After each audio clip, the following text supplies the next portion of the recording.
महाराष्ट्र के ठाणे जिले में अपराध का ग्राफ लगातार बढ़ता जा रहा है तथा कथित अपराधियों को गिरफ्तार करना पुलिस के लिए किसी चुनौती से कम नहीं।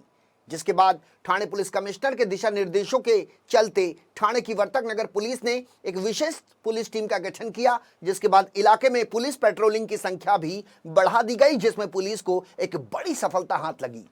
पुलिस ने तत्परता दिखाते हुए कई आरोपियों को अपनी गिरफ्त में लिया है, जिनसे घर फोड़ी, लूट और चोरी के कई मामलों का खुलासा हुआ है।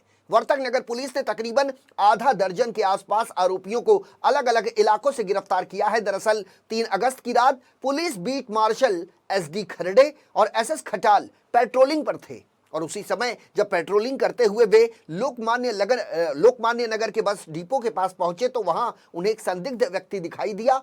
कथित संदिग्ध को पुलिस ने रोकने का प्रयास भी किया, लेकिन वो पुलिस को देखते ही भागने लगा, जिसके बाद पुलिस ने उसका पीछा कर उसे पकड़ लिया और जब उसकी तलाशी ली गई तो पुलिस की आंखें फटी की फटी रह गई, क्योंकि उसके पास से बरामद हुआ है एक विदेशी बनावट का पिस्टल। पुलिस ने बरामद किए गए पिस्टल को जब्त कर लिया और उस कथित आरोपी को अपनी गिरफ्त में ले लिया, जिससे पुलिस लगातार पूछताछ कर रही थी और इसी बीच उसने कई खुलासे किए।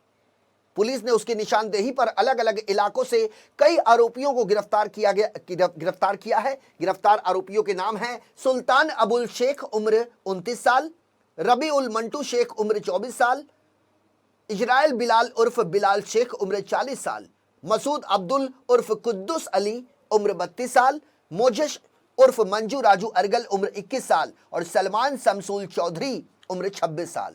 इसके अलावा भी ठाणे की वर्तक नगर पुलिस ने कई अन्य आरोपियों को भी अपने हिरासत में लिया है, जिनसे लगातार पूछताछ की जा रही है। कथित आरोपियों की गिरफ्तारी ठाणे पुलिस के लिए एक बड़ी कामयाबी मानी जा रही है। फिलहाल मामले की जांच जारी है। सर, वर्तक नगर पुलिस द्वारा कितने गुना को जो है सॉल्व किया गया, क्या समझ इसके बारे में? वर्तक नगर पुलिस स्टेशन के अंतर्गत जितने भी गुनाह की यहाँ पे हमने गुनाह के अंतर्गत जो रजिस्ट्रेशन हुआ था, रजिस्ट्रेशन होने के बाद छानबीन करने के बाद डिटेक्शन करने के बाद कुछ गुनाहों में आरोपी तक पहुँचने में ये पुलिस टीम सक्सेस हुई है। उनसे कुछ जेवरात, पिस्टल, कोई गाड़ियाँ जो चोरी हुई थी वो बरामद हुई है। अगर हम संक्षिप्त में देखें तो वर्तक नगर पुलिस स्टेशन का पहला जो गुनाह था, जो 1 लाख रुपये मूल्य की एक फॉरेन मेड पिस्टल हमने बरामद किए हैं।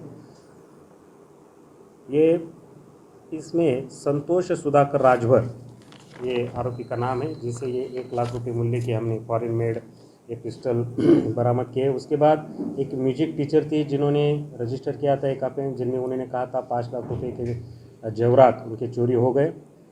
1 महीने के भीतर वरिष्ठ पुलिस निरीक्षक निकम साहब के मार्गदर्शन में महिला पुलिस उप निरीक्षक शेट्टी मैडम और पूरी टीम ने इस गुनाह को, ये जो रजिस्ट्रेशन हुआ था, इस गुनाह में जो आरोपी थे उनके वहाँ तक पहुँचने में वे कामयाब हुए। मोजेस उर्फ मंजू राजू अरगल और दूसरा जो आरोपी है जिसका नाम है सलमान शमसुल्ला चौधरी, इन दोनों को हिरासत में लेकर उन 4,58,000 मूल्य के जो जेवरात थे वो उसे बरामद किए हैं। ये जो गुनाह था 1 महीने के भीतर ये आरोपी तक पहुंचने में ये टीम कामयाब हुई है। इसलिए जो पूरी वारदात हुई थी, इस वारदात के बाद 1 महीना के अंदर बिना कोई टेक्निकल हमें असिस्टेंट होने के बजाय महिला पुलिस सुपरिटेंडेंट शेट्टी मैडम ने 100% करीब से करीब 100% यहाँ के जो माल गया था हमारा चोरी, वो भी बरामद किया और आरोपियों की भी अरेस्ट किया है। उसके बाद जिनका मैं जिक्र करना चाहूँगा, एक्टिव मोटरसाइकिल और एक बुलेट जो रजिस्टर हुई थी मीरा भाईंदर कमिश्नरेट में, वो भी हमने बरामद की है। उसके बाद वर्तक नगर पुलिस स्टेशन में ही जो लोहे की सरिया होती है वो चोरी जाने के बाद जिनका मूल्य था करीब से करीब 2 लाख, वो हमें बरामद करने में हम कामयाब हुए, जिसमें महादेव राजन्ना अंबलगी और नागूर पर नागन्ना राजन्ना अंबलगी, जिनको हमने अरेस्ट किया। लोहे की सरिया जो बरामद की और जो हमारे इसमें कंप्लेनेंट थी उनके द्वारा हमने वापस की है। अगला जो था 5 मोबाइल जो चोरी किए थे और दूसरे एक ऑफेंस में